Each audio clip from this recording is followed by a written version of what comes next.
If you just had a rough breakup where things were very toxic at the end, you got very anxious and needy, and it ended abruptly and it surprised you out of nowhere. You have a lot of questions, you're confused, you're going through some depression. You're also trying to pick up the pieces, start over. You're uncertain about the future.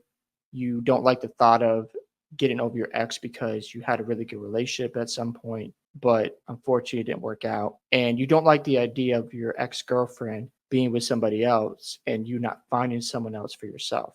That scares you, and that's understandable. But right now, it's very important to go straight into no contact because if you allow yourself to reach out, or if you're looking up her on social media, if you're asking her friends about how she's doing, it's going to make things worse for yourself. What I recommend you do is make sure you feel out all the pain and hurt, feel out those emotions, make sure that you understand how you're feeling. It's okay to like shed those tears to get through that emotional experience and then pick yourself back up. Take it one day at a time. You're not going to just stop thinking about your ex-girlfriend overnight. That's not realistic. But if you move forward and you work on good things like reading books, exercising, hanging out with family and friends, hobbies, ambitions, your career, your job, that's going to help you get over this. I wouldn't say faster, but help you deal with it better. I'm not going to lie, spending time by yourself will be hard at times because you're used to being on the phone with your girlfriend, going out on dates, hanging out together.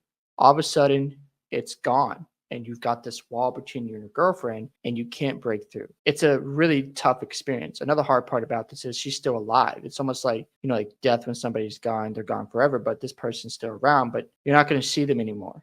They're just gone. And you have to accept the fact your life is now a new chapter, and you've got to fill in those pages without your girlfriend anymore. You had this idea in your mind that both of you would eventually get married, have children, but that's no longer reality, and that can be hard to grasp and accept. A couple of things to keep in mind. Time does heal all wounds. Now, there will be times where it's difficult because it's a Friday night, you have no plans, you're not hanging out with your family or friends, and you're by yourself at home. Well, you might think about your ex, and that'll be hard just to deal with those thoughts, but just remember, as you stay in this process and you stay away from your girlfriend, you will get better as you gain that self-respect and that dignity back. And you're getting the power back essentially from this no contact experience. But there will be times where on a random Friday night or Saturday night, you might be sad about the situation because you're used to being with your girlfriend, and that's fine. Another thing is write down what you want from a future spouse. Listen, if you want a relationship where someone is committed to you, who respects you, who has certain personality types which attract you, write those down.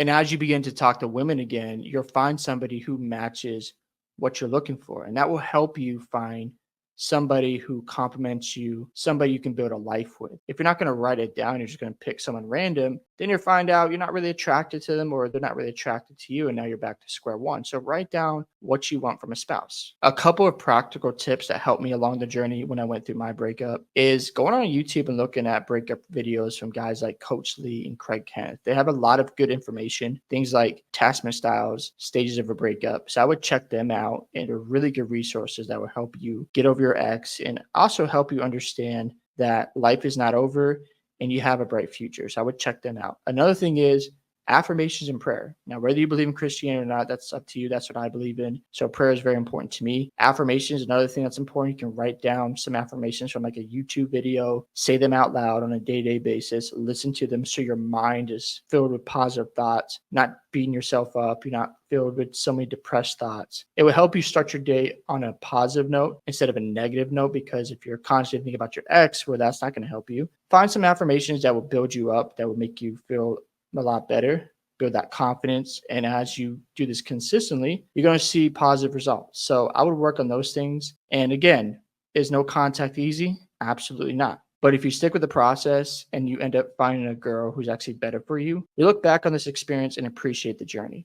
Hope you guys enjoyed this video today. Love to hear thoughts on how you're dealing with your ex-girlfriend, what you're doing to get over the breakup. Don't forget to like and subscribe to the channel, and I'll see you in the next one.